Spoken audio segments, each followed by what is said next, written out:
I'm going to talk very quickly about TOD 101. The first thing is, when we say transit-oriented development, what do we mean? When people say, is that building over there a TOD, I always cringe. In my mind, TOD isn't a building, it's not a project, it's a pattern of development that involves compact development around transit with a mix of uses, and it's safe and walkable and interconnected. And I always talk about 4 foundational principles or ingredients, and as you'll see, they're very compatible. They're not exactly the same as form-based code. One is an ingredient of the other, but they're very compatible with what you've heard during the day and in the preceding presenters about form-based code. The first is, it's development around transit that is relatively dense and compact, and I emphasize relatively. Density in East Lansing isn't the same as density in downtown Lansing. It's all a question of density and compactness relative to its surroundings to take advantage of the transit. A mix of land uses. It doesn't necessarily mean that every building or every block is a full mix of uses, but a transit area, a TOD area, should have a rich mix of uses so that there's always something going on. And so that if you happen to live and work in the same place or live and go to school in the same place, it's an actual place, just like we all grew up with.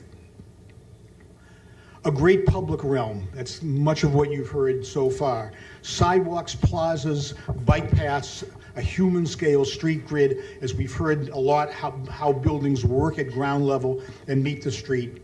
And a smart approach to parking. Every place needs parking, but if you have good transit, presumably you need less. It can be shared, and it can be designed in a way that it doesn't dominate the space.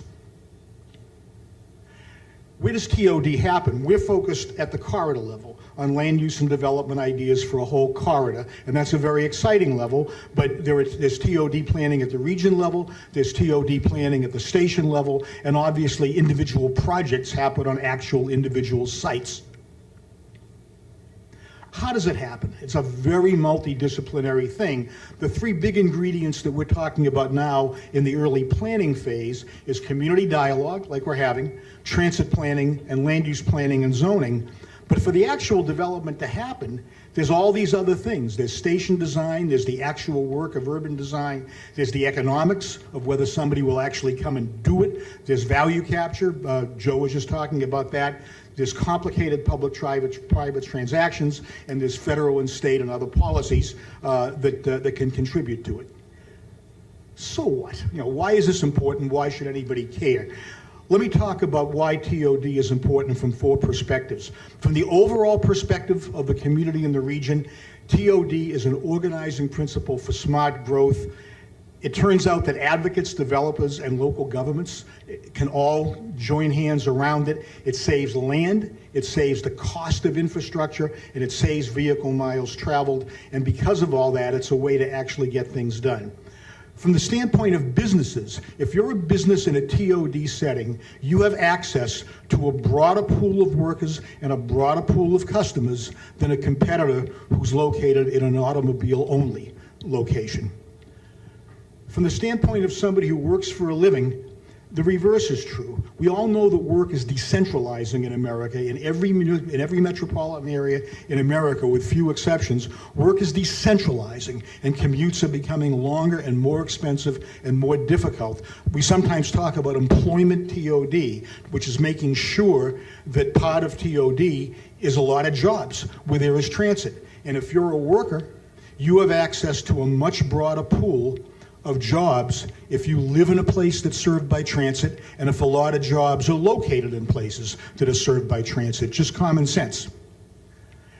And for families, this makes a big difference in the cost of living.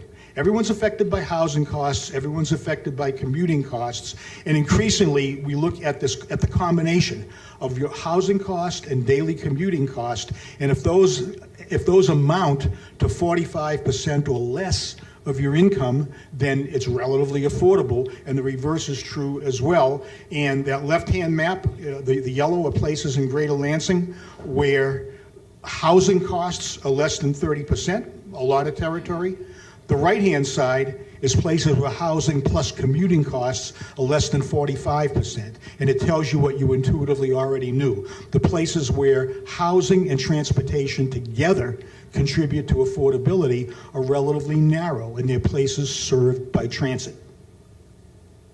So, this isn't just a rail thing. It's not, well, why are you telling me about this? Isn't this just about trains? We don't have trains. TOD can work and create value in any kind of transit setting, and it can work and create value in any kind of neighborhood or community setting. I'm very fond of saying, and it's very important, that TOD is not a cookie cutter idea. No cookie cutters. This is something that's applicable one way or another in any kind of place that has any kind of transit.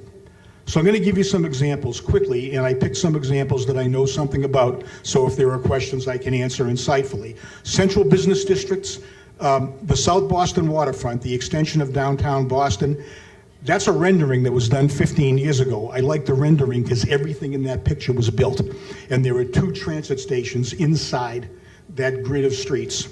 That's about 17 million square feet of development that's been built solely around transit during that time. Downtown Denver, its Main Street, 16th Street is organized around a bus route. You have light rail in the street, and you have the wonderful new Denver Union Station, which are the 2 pictures on the right, with an incredible rich pedestrian environment and new housing going up with the bicycle terminal in place before the housing is even open. Satellite centers, which are kind of edge mixed-use places that grow up on the outskirts of cities. In York Region, Ontario, the north suburbs of Toronto, Vaughan Metro Center and the new downtown Markham are organized around the intersections of bus and rail routes.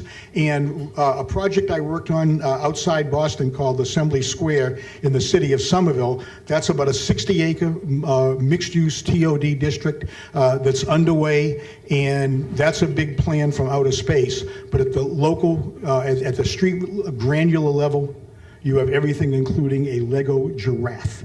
And there's nobody out that day because it was pouring out when I took the picture. But it's an incredible place with housing and retail and movies and outlets and Legoland.